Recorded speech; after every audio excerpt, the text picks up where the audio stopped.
So hello everyone, my name is Zuhair and I'm Winnipeg journalist. Today I'm with Phil and Colin to know more about what's going on in Polo Park Mall. So I will start with you, Colin. Tell me what's going on today. So we're here as part of the Festival of Fools. We're showcasing some of the great entertainment that is going to be brought into the Winnipeg International Children's Festival this summer. And we're also doing a little bit of fundraising for the festival. So Phil, if I ask you, what the people when they come today to this event, and you can join us if you have something to add, what they expect to see today? I mean, I don't think they expect to see anything, but what they're going to see is performers from all over the world, because there's people from America and there's people from Canada and there's people like other international performers who are going to be here performing circus skills and comedy shows and magic shows and clown shows, those sorts of things. It's like a mini circus festival inside Polo Park Mall. So from your point of view, what is the most important things we solve from this kind of event? I think it's getting people to be aware that there's a really fantastic children's festival that does happen here in Winnipeg. It's renowned across Canada. It's lucky enough to have survived the pandemic relatively intact. Yeah. And we want to make sure that everyone starts to come back to outdoor events again. I live in Winnipeg and I will tell you something about our city. So our kids, they have a very limited areas to visit, such like a playground. Especially we have a very harsh winter. So how that will be opening a choices for the parents to break this atmosphere in Winnipeg for their kids to have something for fun. I mean, I think because it's March break and the weather is usually not great, they try to do shows inside, like in places like this where they don't normally have shows. And then in the summer, there's tons of great outdoor events, you know what I mean, that happen because the weather is nice, including the Kids Festival, which has been running for 20, 30 years. It happens in June every year at the Forks. And yeah, it's a great time. You get to see acts from all over the world and experience stuff that you would never experience day to day in Winnipeg. Okay. In Winnipeg, I experienced something with our kids. They face some loneliness because of the weather, and now with increase for the prices, their parents also, they don't have time because they have to do 2 or 3 jobs to survive. And this kind of event, it's kind of a solution. So what do you think that will be helping our kids to break their mental health to survive in this in the city? I think, again, getting people out in common spaces like the Forks where the Children's Festival is held. It's a great area of the city to just roam around in. I guess, like Phil was saying, we've been to the festival a few times, and there's the Forks Market itself. You can walk along the river. There's a really nice pathway. There's all kinds of things to see in that particular area of the city. Because we are in Winnipeg, it's a very diverse city. We every year we welcome newcomers. So how you think this new Canadian will be more integrate to the city, they feel they are not lonely. So what's your message to them? I mean, ultimately, most of the shows that are happening, a lot of them you don't need to speak the language or understand it fully because it's very visual. A lot of circus stuff is visual, which is why we do a combination of tricks and things that you can still follow along with. But yeah, I mean, ultimately, circus and performance, I mean, there's no sort of boundaries. It is for everyone, you know? So then that way, and like Colin said, if you get people to come out to an open space like this, you may run into other people that you know, or you may meet people, you know, that sort of thing. And then it brings a sense of community for everyone. Yeah. Okay. Yeah. So, the producer of the festival also is very adept at getting multiple different acts, so it appeals to a wide range of groups. It's not the same type of act all the time. So the producer travels all over the world, actually, going to different conferences and scouting new talent and talent from different backgrounds. So, are you ready? Here we go. Oh yeah. You guys rock. What's that? Oh, thank you. Thank you so much.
Guys, we have another interview with another performance. Let's jump right in.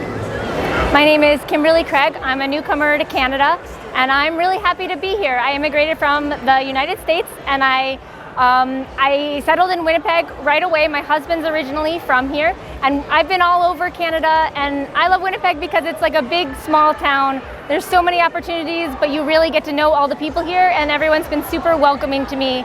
I'm really happy that I'm here. So as a new immigrant to Winnipeg, there's of course some circus here in small pockets, but there wasn't like one big training center, which is what I'm used to in circus and how I started in circus. The community aspect of it is really important to me. So after some time, I met a bunch of great artists in the city, and we actually formed a training studio here called Prairie Circus Arts.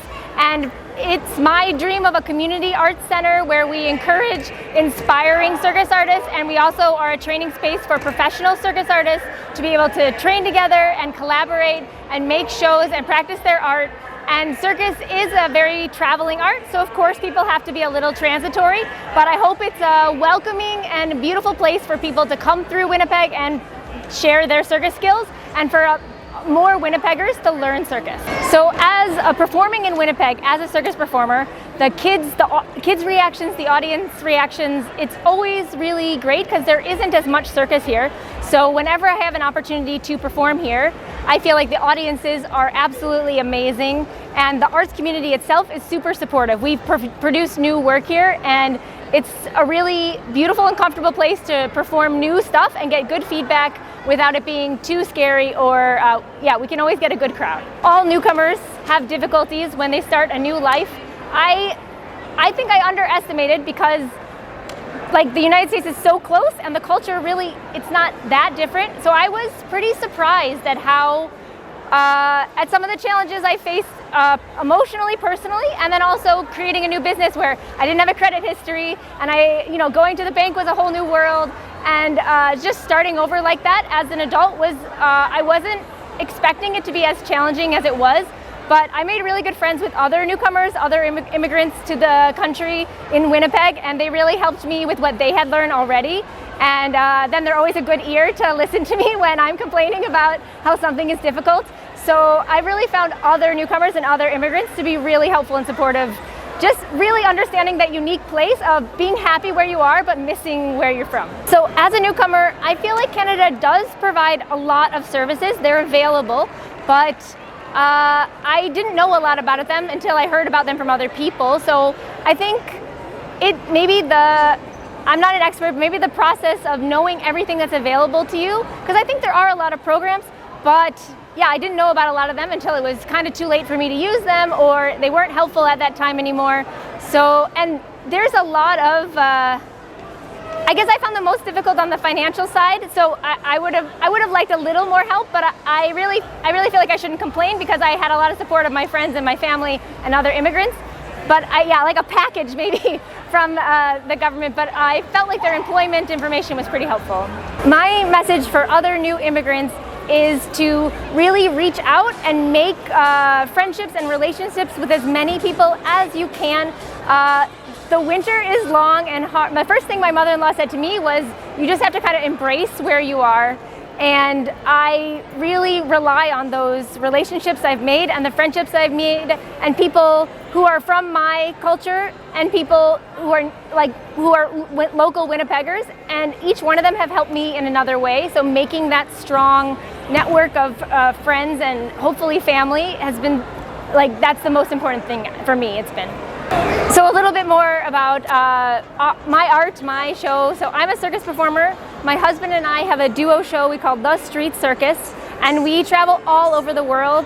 And we performed in 5 different languages, and we performed in 60 different countries, and we absolutely love traveling the world and bringing a little bit of happiness and joy to whoever is there. It's our mission in life, and we wouldn't change anything about our life. We love doing it so much. And then we're happy to come back here and share it with the people of Winnipeg as often as we can too. Welcome back, everyone, and I have now another question. Apart from this show, there is like a fundraising and some charity. So for which goals and how that will be helping the organizers to keep doing these performances? The festival itself, it's partially funded from provincial, federal governments, partially from private donations. So anything that we can do to help, bring the acts in, set up tents on the site, all that sort of thing.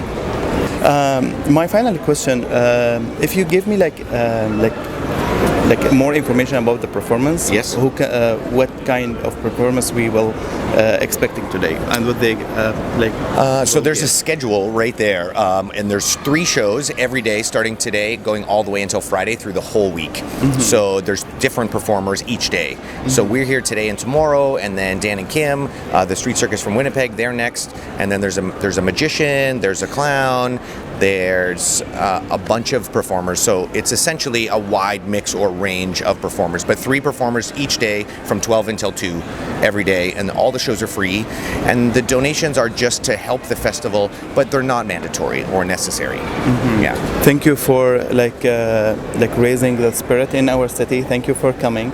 So what is your final word going to be to wrap up our interview today? We hope to see everybody at the Forks for the Winnipeg International Children's Festival this June. Phil, what that it's called? This is This is a yo-yo. yo-yo trick? Yeah, this is a yo-yo.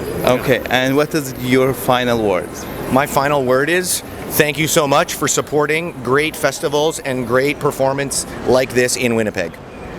Thank you so much, everyone. Hope to see you next time with another story. Bye-bye. Bye-bye.